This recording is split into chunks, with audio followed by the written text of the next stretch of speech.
name is Kylie Wooden, and I have a question to ask you. When you take time to reflect upon your early education, what do you remember the most? Perhaps you remember hard plastic chairs or long hours of sitting in still in silence. Or maybe you remember being frustrated with the concept, but not being able to get it because you had to move on for the sake of the lesson plan. Over the years, students and teachers alike have critiqued the modern school system because it teaches students how to memorize the information instead of learn the information. By doing this, we're simply regurgitating it on a test and not retaining anything. But I'm here to introduce a different way, the Montessori method. The Montessori method has been a successful method of education for 115 years because it focuses on the needs of the child rather than the requirements of the state. I have researched this topic, but because of my ADHD, I believe that I would have benefited from a more hands-on learning experience. Today, I will give a brief history of the Montessori method, how it differs from traditional education teaching methods, and explain why it is more effective. In my audience, there may be future parents to neurodivergent children like me, and I want them to know that there are other ways. So, let's begin with a brief history of the Montessori method. Dr. Maria Montessori was born in 1870, and in her young adulthood, she studied at the University of Rome. She studied pediatrics and psychiatry. Now, in response to the deplorable conditions of children's asylums, Dr. Montessori dedicated herself to finding a different method. To do this, she developed the National League for the Protection of Mentally Deficient Children, the School for Special Education Teachers, and the Casa dei Bambini, which was the first Montessori school. In order to develop this method, she studied the methods of a 19th century educator, Edward Sagan. Now let's discuss this method. The first contributor to the success of this method is the environment in which it is being implemented. Now, Dr. Montessori was adamant about what her classroom should look like. I have an example of a Montessori classroom and a traditional classroom.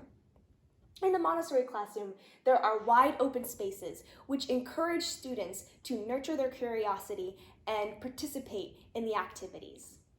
In the traditional classroom, we see clustered desks and cluttered spaces, not really conducive for learning. According to the Times of India, the Montessori method is a system in which students learn by participating in activities rather than by traditional learning. Now, how do they do this? For a start, traditional Montessori students, you will see ages 3 to 6 in the same classroom. And this is important because the 6-year-olds develop responsibility and leadership skills, and the 3-year-olds develop social skills.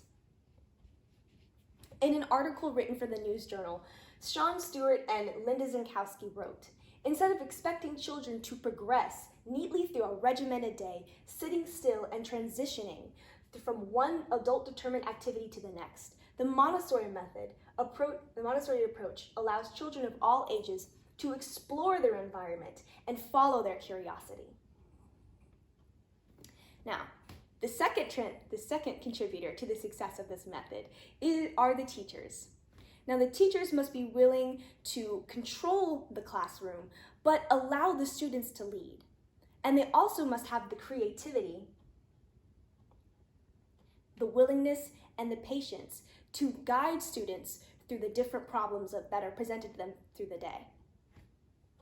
Now, the final contributor to the success of this method are the students themselves. In a Montessori environment, the students learn to advocate for themselves. They explain to the teacher their frustrations, their thoughts, and their interests.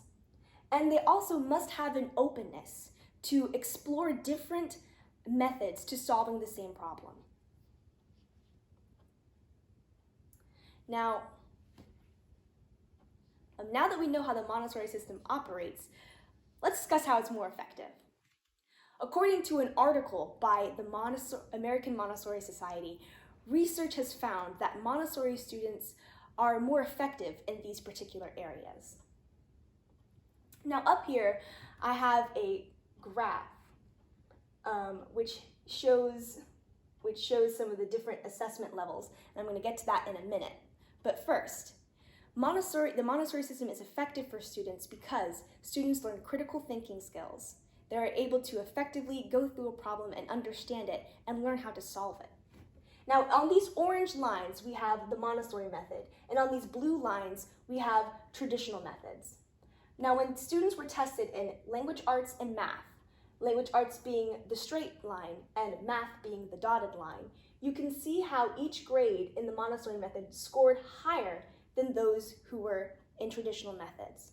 I believe this is because students were able to develop critical thinking skills by participating in the Montessori method.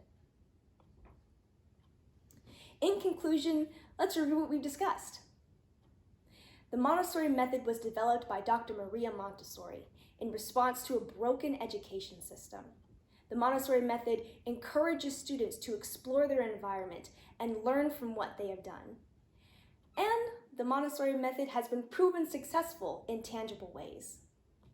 The Montessori method has been successful for 115 years, and I can see why.